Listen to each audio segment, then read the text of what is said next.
Улсын хурлын дарга эрхэм гишүүдээ ард иргэдээ. Миний бие өнөөдөр Монгол улсын ерөнхийлөгчийн үндсэн бүрийнхээ хүрээнд Монгол улсын засгийн газарт чиглэл өгөх тухай зарилгын төслийг сая засгийн газар төрүүллээ. Учир юу вэ гэвэл маргаашнаас хатуу хөлөөрөө тогтоох буюу 4 сарын 25-26 хүртэл энэ нөхцөл байдал маань нэлээд хүндрэх шинжтэй байна. Яагаад гэвэл 4 сарын 30-нд Монгол улс Лондонгийн арбитрт сөрөг нэхэмжлэх гарах хугацаатай бас давхцаад байгаамаа. Ийм учраас энэ зарилгийг би засгийн газар төрүүллээ. Учир нь оюу толгой компани нэхэмжлэр Лондонгийн олон улсын арбитрийн шүүхэд Монгол улсын засгийн газрыг хариуцагчаар татан дуудсан маргаанд ердөө цөөн хэдэн хоногийн дараа буюу 2021 оны 4-р сарын 30-ны өдөрт багтаан Монгол улсын засгийн газар хариу няцаалт хийх, байр сууриа илэрхийлэх хуваар тов гарсан мэдээллийг ерөнхийлөгчийн ажлын албаны төлөөлөл 7 хоногийн өмнө авсантай холбоотой юм а.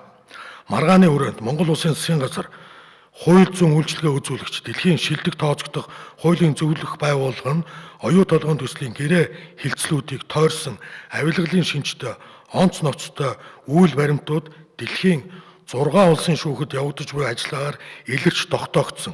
Гэрээ байгуулахад шудраг бус арга хэрэгэлсэн асуудлыг арбитрийн шүүхэд сөргүүлэн тавих замаар Монгол орон өөрсдийн зөрчигдсөн эрх ашиг сэргээн эдлэх боломжтой тухай энэ агуулгаар сөрөг нэхэмжлийг гаргах шаардлагатай болохыг удаа дараа зөвлөмжөөр ирүүлсээр байжээ.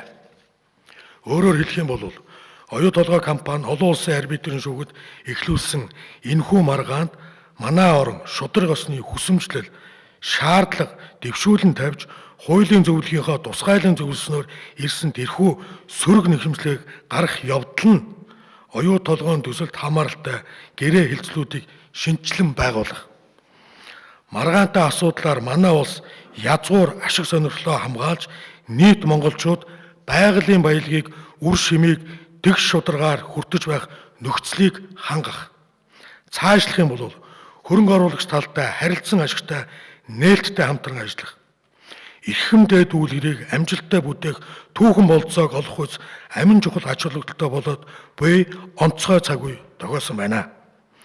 Монгол улсын болон гадаад улсын шүүхүүд түүнчлэн Монгол улсын прокурорын байгууллага авилгалтай тэмцэх газруудын явуулж чадсан олон улс дамнсан мөрдөн шалгах ажиллагааны үр дүнд оюу толгой болон манай орны байгалийн үнэт баялаг наймаалцаж хэмжээлшгүй хөрөнгөцсөн хууль бус сүлжээ ил болсноор дугайлах юм бол оюу толгойн төслийн хөрөнгө оруулагч талд үндэслэл бүхий шахалт шаардлага бодитоор бий болж эхэлж буйн зөвхөн эхний үр шимийг сүүлийн өдрүүдэд монголчууд бид нийтрээр ажиглалаа.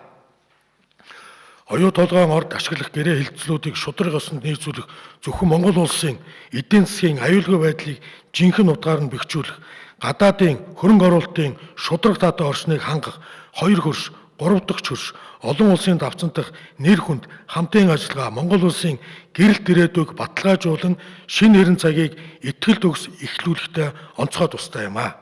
Үүний учир Монгол улсын ерөнхийлөгчийн зүгээс засгийн газарт хандаж олон улсын арбитрийн шүүхэд оюу толгой хязгаарлагдал хувьцаат компани гаргасан нэхэмжлэлтэй Монгол улсын засгийн газарт холбогдох арбитрийн маргаанд өөрийн улсын язгуур ашиг сонирхлыг хамгаалах эдийн засгийн аюулгүй байдлыг хангах шаардлагын үүднээс нэн даруй сөрөг нэхэмжил гаргаж холбогдох арга хэмжээ авах зарилыг үргүүлсэн болно.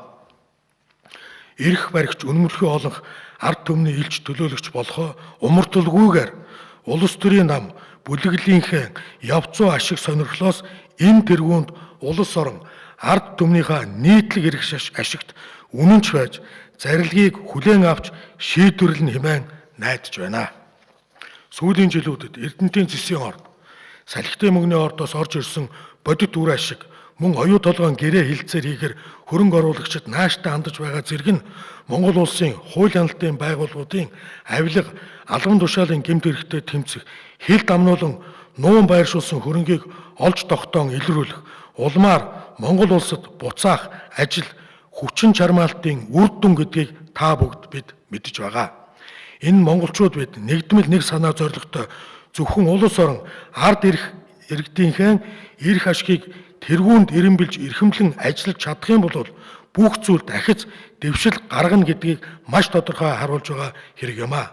Улсын хурлын гишүүд та бүхэнд анхаарч дэмжиж ажиллаарай гэж хүсье. Баярлалаа.